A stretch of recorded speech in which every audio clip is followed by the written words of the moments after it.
শহীদ শরীফ উসমান হাদি সহ যারা জীবনকে বিলিয়ে দিয়ে আমাদেরকে আজকে নতুন বাংলাদেশ বিনির্মাণ করে দিয়েছেন, আমরা আল্লাহ তাআলার কাছে তাদের জন্য দোয়া করছি। আল্লাহ রাব্বুল আলামিন তাদের মৃত্যুকে শহীদের মৃত্যু হিসেবে কবুল করেন। সংগ্রামী উপস্থিতি, সেই সাথে সাথে আমরা শহীদ শরীফ উসমান হাদি ভাইকে যারা অন্যায়ভাবে হত্যা করেছে তাদের হত্যার বিচার আমরা চাই। অনতিবিলম্বে আমরা আজকের এই প্রোগ্রামের পক্ষ থেকে প্রশাসনের প্রতি দৃষ্টি আকর্ষণ করতে চাই, শহীদ উসমান হাদি ভাইয়ের হত্যার বিচার বাস্তবায়ন করতে হবে। সংগ্রামী উপস্থিতি, ইসলামী ছাত্র শিবির 1977 সাল থেকে শুরু করে আজকে পর্যন্ত অসংখ্য ভাইয়ের জীবন ইসলামের জন্য বিলিয়ে দিতে হয়েছে। ইসলামী ছাত্র শিবিরের 234 জন ভাইয়ের জীবনের বিনিময়ে আজকের ইসলামী ছাত্র শিবির। ইসলামী ছাত্র শিবির তার প্রতিষ্ঠা লগ্ন থেকে শুরু করে আজকে পর্যন্ত এদেশের লক্ষ লক্ষ তরুণ ছাত্র সমাজ যখন অন্যায় আর অস্থিরতায় লিপ্ত হয়েছিল, তখন এদেশের ছাত্র সমাজকে কোরআনের আলোয় আলোকিত করার জন্য কাজ করে যাচ্ছে। এদেশের তরুণ ছাত্র সমাজকে চরিত্রবান ছাত্র সমাজ হিসেবে গড়ে তোলার জন্য কাজ করে যাচ্ছে। ইসলাম শিবিরের এই অগ্রযাত্রাকে রুখে দেওয়ার জন্য সময়ে সময়ে আমাদের উপর অসংখ্য জুলুম আর নির্যাতনের স্কিমগুলো চালানো হয়েছে। ইসলামী ছাত্র শিবিরের কেন্দ্রীয় শহর থেকে শুরু করে একেবারে উপশাখা দায়িত্বশীল পর্যায় পর্যন্ত অসংখ্য ভাইদের নামে মিথ্যা মামলা দেওয়া হয়েছে। আমরা 2023 সালেও এই নরসিংদীতে প্রতিষ্ঠাবার্ষিকী পালন করার সময় আমরা দেখেছি প্রশাসনের রত্ন হস্তক্ষেপ করা হয়েছে। আমাদের অসংখ্য ভাইকে তারা গ্রেফতার করেছে, এমনকি বিজয় রেডি পর্যন্ত তারা আমাদের ভাইদেরকে তারা গ্রেফতার করেছে। সংগ্রামে উপস্থিতি, আমরা লক্ষ্য করেছি এদেশ 54 বছর স্বাধীনতা পার হয়ে যাওয়ার পরেও আজও পর্যন্ত এদেশে ভারতীয় আধিপত্য এদেশে বিস্তার করার জন্য তারা চেষ্টা করছে।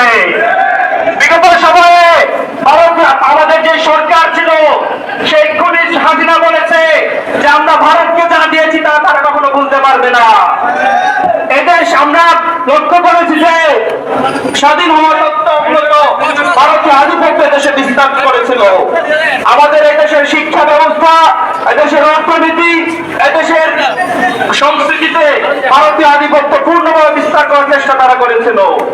আমরা বলতে চাই এদেশের তরুণ সমাজ আর কোন আধিপত্যবাদকে আর মেনে নেবে না ইনশাআল্লাহ। ইসলামী ছাত্র শিবিরের প্রত্যেকটা জনশক্তি এদেশের সার্বভৌমত্বকে রক্ষা করার জন্য অতন্ত্র প্রহরী ভূমিকা পালন করবে ইনশাআল্লাহ। সংগ্রামে উপস্থিতি, আমরা দেখেছি এদেশের শিক্ষা ব্যবস্থাকে এমন হয়েছে যে এদেশের তরুণ ছাত্র সমাজরা পড়াশোনা শেষ করার পরে, মাস্টার শেষ করার পরে তারা যখন চাকরি করতে চায়, চাকরি ক্ষেত্রে দেখা যায় তাদেরকে সরকারের পক্ষ থেকে বলে দেওয়া হয় 5 বছরের অভিজ্ঞতা লাগবে।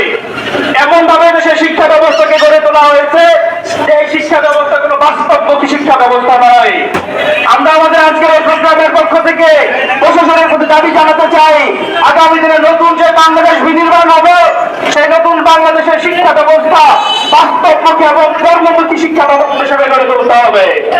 যেন এমন কোন পড়াশোনা করা শেষ করার পর যেমন এমনটা না হয় যে চাকরি করার ক্ষেত্রে গিয়ে বলতে না হয় যে আমার অভিজ্ঞতা কি আছে, বরঞ্চ পড়াশোনার ব্যবস্থাটা এমন ভাবে গড়ে তুলতে হবে যে আমার পড়াশোনা শেষ করার পরে সরকারের পক্ষ থেকে চাকরির ব্যবস্থা করতে হবে।